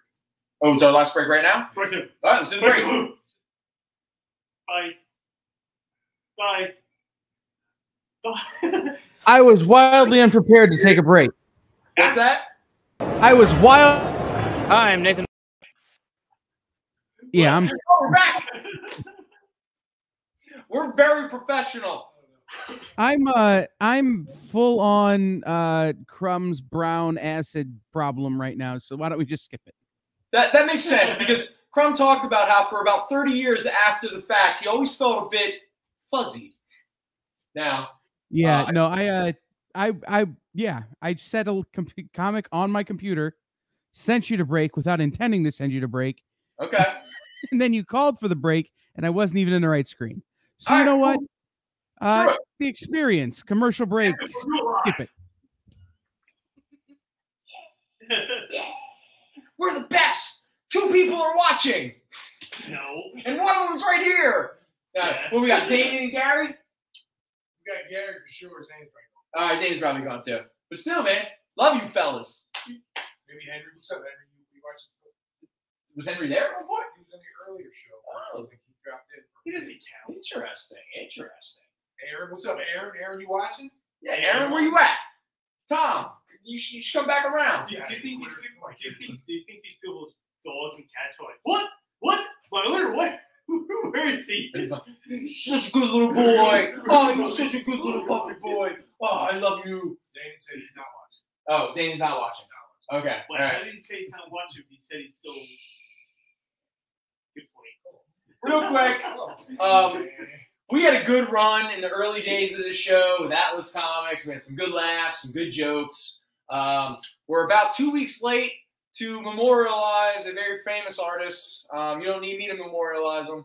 Because, again, the weekend Neil Adams died. Did we have any Neil Adams book on that show? No. The weekend that George Perez died. Did we have any George Perez comics on the show? No.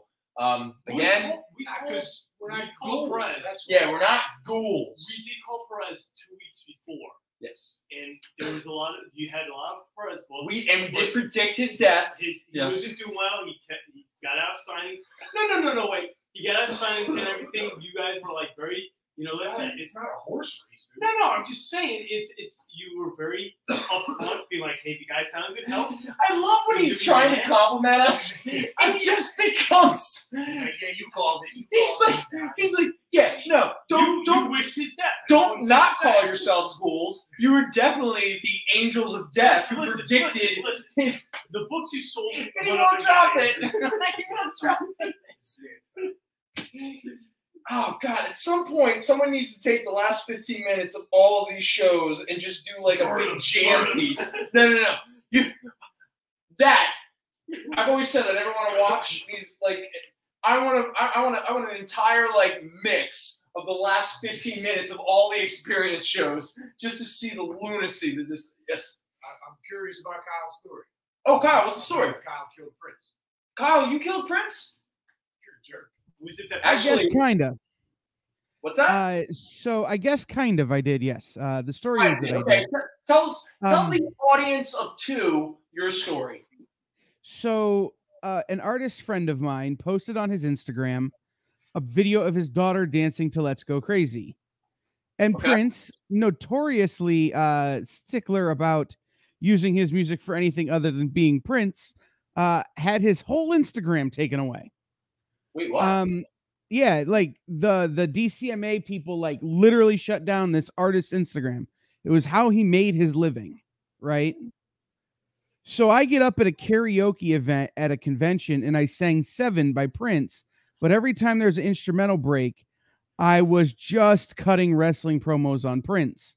Like screw the color purple, screw the new power generation. The only thing that was ever good to come out of Prince's compound was Chaka Khan. Just whatever I could come up with. And 2 days later, he's dead. 2 days later, he's dead. Yeah, I blame you. Yep. I'll take that one. I'll live with that for the rest of my life. Kyle, it's your fault. We don't get any more Prince. And in fact, a Prince story plays a big role in the other side of the DC universe, or the other history of the DC universe in issue number 5. Is that right? Yes. It helps a young superhero maybe come to grips with her burgeoning sexuality, which doesn't fit into her father's faith, which causes a lot of generational issues between 2 superheroes. Again, I'll say this. The fact that I caused there not to be a sequel to Bat Dance is a shame that I will carry with me for generations of my family. that's nice. Because I know a lot of people were longing for some more Bat. What was I reading?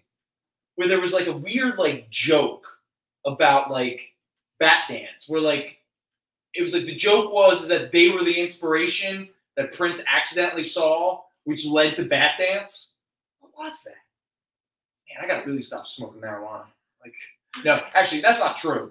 Because I've learned, like, my girlfriend does not smoke. She doesn't partake, anything like that. I have much better memory than she does. I remember our relationship in a way that she does not. Yes, what is the question? Hey, what's up, Sam? Oh, Action Comics? Oh, yes, the first appearance of Silver Banshee. And thank you, Sam, for reminding us that we are here to sell some comic books, not to just entertain ourselves. Mr. Hollis shows you can get in on the raffle real quick if you claim something. Yeah. Oh, and I didn't use this as a good segue with John Byrne. I was doing all that John Byrne stuff earlier. I know, but like this was up there. I just didn't get to it.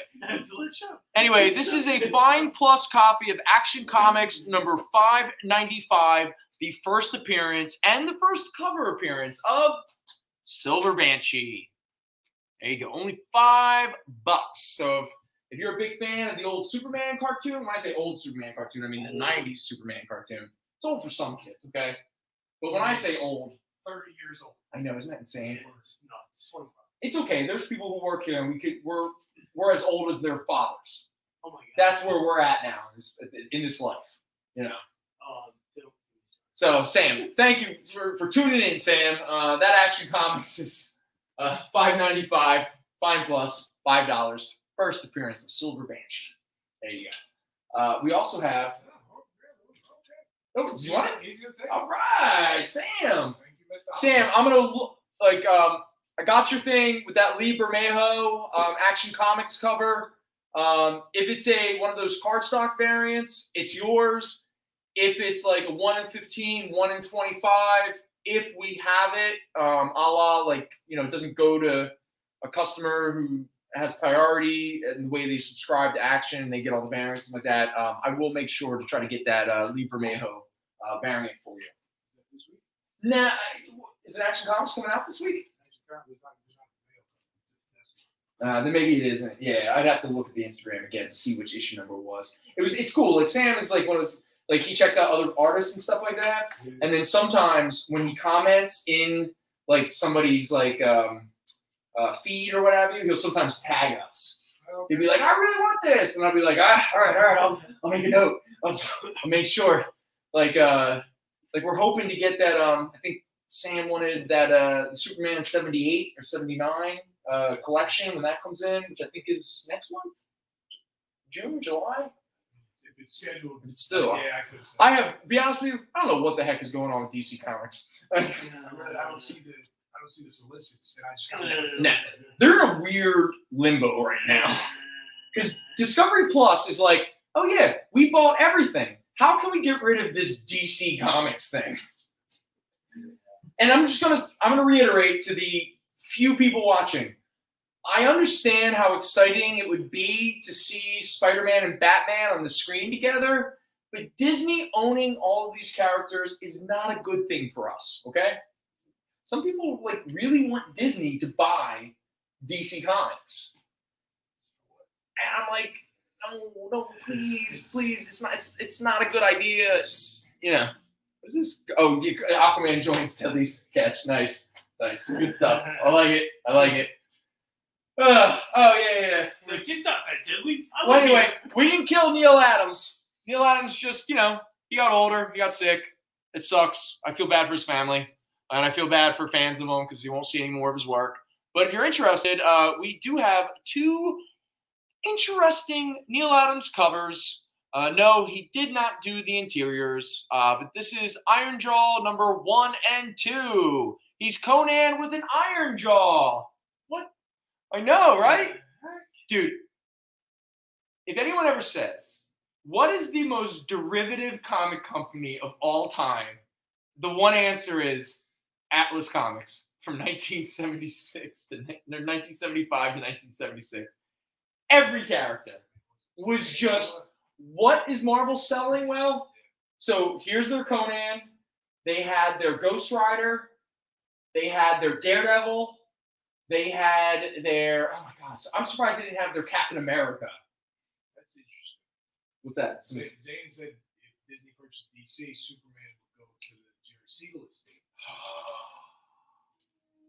I wonder though. I mean, that would. It's part of like It's part of it. I wonder if it. Yeah. So it reverts. So DC wouldn't have it. Is that? That actually sounds cool. Actually, you know what? I know Jack Kirby's family wouldn't get it. Yeah, I know. No. Well, I know Marvel doesn't have it. We hear the whole thing. Like that's part of the reason why people are confused why Doctor Strange is dead right now. Why there's a movie came out and stuff. And the argument is, you know, Disney and Marvel right now have a big lawsuit going on with the Ditko estate. So just like what happened when they were in a big thing with 20th Century Fox, and suddenly the Fantastic Four disappeared, suddenly the X-Men really weren't. They were like on the back burner. Well, like all of the big Ditko characters that aren't Spider-Man, because that's wrapped up in something completely different. Suddenly they're not around. You know, there's just because his estate. Now again, I don't know enough to get fully into it or anything, but I do know that, and they're keeping it under wraps. They don't want to like really blow anything up or what have you. But man, it's worldwide news now. I know. Oh, yeah.